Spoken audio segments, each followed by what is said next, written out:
لو بتحبي كشري المانجا من بلبن وشايفة انه لو اشتريتي كمية كبيرة ليكي ولأسرتك هتبقى بمبلغ كبير، لا تعالي نعمله النهاردة بأقل تكلفة وألذ وأطعم بكتير من الجاهز. تخيلي طبقة من الرز بلبن مع الكنافة المقرمشة والكريمة الناعمة قوي وعليها الجلاش المقرمش، ومن فوق خالص المانجا الساقعة، حاجة لا تقاوم بجد. وعايزة اقولك سكره مظبوط جدا. يلا بينا نبدع، بس اذا كنت اول مرة تشوفيني اشتركي في القناة وفعلي الجرس عشان توصلك كل اشعاراتنا بفيديوهاتنا الجديدة. معايا هنا نص كيلو من الكنافة، كنت حطاها في الفريزر وطلعتها علشان اقطعها بالشكل اللي انتوا شايفينه ده. انا مش هعملها في كبة خالص، ولكن هكسرها بايدي زي ما انتوا شايفين كده، تكسيرة عادية بس تكون صغيرة قوي، لكن انا مش محتاجاها زي البودرة. تمام. هبدأ بقى ان انا احط عليها 5 6 معالق من السمنة، وانا هنا استخدمت سمنة بلدي علشان يبقى طعمها حلو في التحمير او في التحميص، لان انا هحمصها بعد كده. بقلب كويس خالص كمية الكنافة علشان يوصل لها كلها سمن او تتشرب كلها سمن. تمام كده. هدخل بقى الفرن على درجة حرارة اعلى حاجة، وهشغل الشواية او المروحة الداخلية، وكل شوية هطلعها بالشكل ده، هقلب فيها علشان تاخد كلها اللون الذهبي. انا كده بقلب فيها وهدخلها تاني. هعمل الحركة دي مرتين وتلاتة لغاية ما توصل للون اللي انتوا شايفينه ده.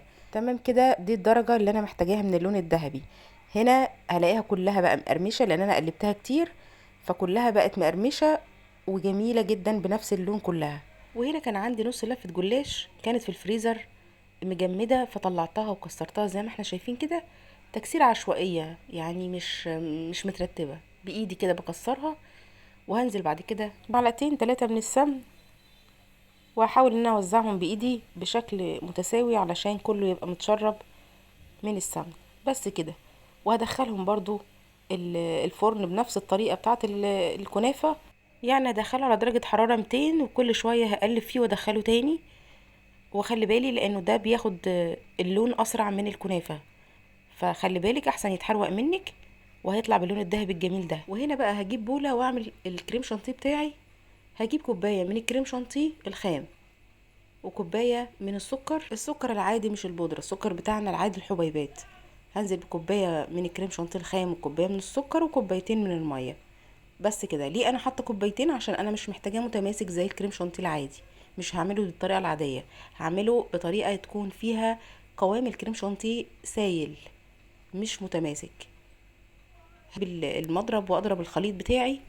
هقلب الاول علشان ما يطرش في الهواء، وبعدين هبدأ اشغل المضرب لغايه ما اوصل للقوام اللي احنا شايفينه ده. هو قوام مش متماسك قوي لكن سايل. انا محتاجاه كريمي وسايل كده علشان باقي المكونات في الوصفة تمتصه كويس. بصوا القوام بتاعه، انا عايزة اوريكم القوام بتاعه مش متماسك، يعني لو حطيتيه في قمع الحلواني مش هيديكي التماسك بتاعه العادي، علشان انا مزودة ضعف الكمية اللي انا حطيتها مية. قصاد الكوباية الكريم شانتيه حطيت كوبايتين كريم شانتيه، فمديني بقى ايه، اهو شايفين سايل بنفس القوام ده. كده تمام مظبوط معايا. هحطه على جنب بقى في التلاجة. وهنا بقى عملت الرز بلبن، كان طالع كريمي وطعمه خطير خطير خطير. عملت شوية رز بلبن حلوين ووزعتهم في العلب. وعايزه اقول لك لو عايزه تعرفي طريقه الرز بلبن عملتها ازاي، انا سايبالك اللينك بتاع الفيديو في اول كومنت، وهسيبهولك كمان في الديسكريبشن صندوق الوصف. بعد ما عملته وقفلت عليه النار، سبته لغايه ما يهدى شويه، وبعدين وزعته في العلب زي ما احنا شايفين، وحطيته في التلاجة على رف التلاجة. اول ما يبرد خالص ويبقى ساقع، هنزل عليه بقى بالكنافه المقرمشه بتاعتي.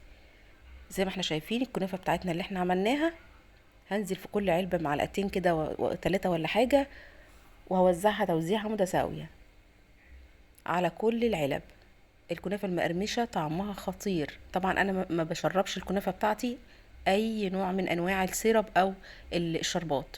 ليه؟ علشان كمية السكر في الرز مناسبة جدا، كمية السكر اللي في الكريم شانتيه مناسبة جدا، فمش هحتاج لاي شربات خالص ان انا اشربها او اي سكريات تاني. عموما الشربات لو حطيناها على الكنافة في المرحلة دي بتنشف وتحجر وما بتبقاش بتتوزع معايا زي ما انتم شايفين كده بسلاسة. هنزل بعد كده بطبقة الكريمة، الكريم شانتيه بتاعي هوزعه برضو معلقتين 3 كده في كل علبة، وهوزعها بالتساوي. هثبت المعلقة وانا بوزع زي ما انتم شايفين، علشان وانا بقلب ممكن الكنافة تطلع من تحت، فهقلبهم هوزعهم كده زي ما شايفين بالطريقة دي، بطريقة متساوية. كده بقى طبقات معانا، وخلصت الكريم شانتيه. هنزل بقى دي الجلاش المقرمش معايا اللي احنا عملناه برضو زي الكنافة وقرمشناه. برضو الجلاش مش مشرب خالص اي سيرب او اي شربات، علشان زي ما قلت نسبة السكر اللي في الكريم شانتيه والرز بلبن بتسكر جدا الجلاش بتاعي والكنافة. فالموضوع معايا نسبة وتناسب، يعني السكر في النتيجة هتبقى مظبوط على الشعرة. هنا تمام، خلصت توزيع الجلاش المقرمش، وهنزل بقى بالاخر طبقة والتوبنج بتاعي اللي هو المانجا المتقطعة. بجيب مانجا بغسلها وبقطعها مكعبات زي ما انتوا شايفين، مكعبات صغيرة، وهوزعها على الوش. ودي اخر طبقة معايا. عايزة اقول لكم ان انتوا بتعملوا انبهار. عايزاكي بقى تتخيلي لو انت اشتريتي الكمية دي من بره بقد ايه مبلغ. لو ليكي وكل افراد الاسرة احسبي بقى قد ايه. ده غير انه السكر فيها مظبوط جدا، انت مش بتكتري سكر زي بره خالص اطلاقا، وبتبقى النتيجة رائعة في نسبة السكر. ودي اهم حاجة سواء لكبار السن او الاطفال. بتظبطيه في البيت، بتعمليه بالنظافة. عايزة اقولك وزن الطبق نفسه اكبر بكتير من اللي هتشتريه من بره. يعني انت بتحطي حاجة كل طبقة من الطبقات دي بتعمليها بنظافة وبتعمليها بطعم حلو، وبتهتمي قوي بالتست الاخير في الوصفة. لكن انت بتشتري كمية مش نفس الكمية وبسعر اغلى بكتير. بشجعك جدا تعمليها لاولادك في يوم صيف وحر، تعمليها لضيوفك، تعمليها لأي تجمعات عائلية.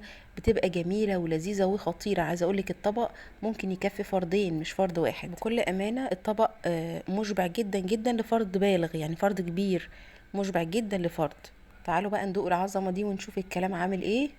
شايفين الطبقات، شايفين هي ازاي قد ايه كريمية وساقعة كده وترطب على القلب، جميلة جدا. توليفة كده ما بين الكريمة على المزازة بتاعت المانجا، رهيبة طعمها بجد رهيب. خلصت وصفتنا النهاردة. اشجعكم جدا تجربوها وتكتبوا لنا ارائكم في الكومنتات، دي حاجة بتساعدني وبتشجعني اني اكمل. لو وصلتوا معايا لغاية هنا ما تنسوش اللايك والشير واشتراك في القناة علشان توصل لكم كل اشعاراتنا ووصفاتنا الجديدة. انتظروني في وصفات احلى واحلى من مطبخ فراولة. شكرا ليكم ولمتابعتكم.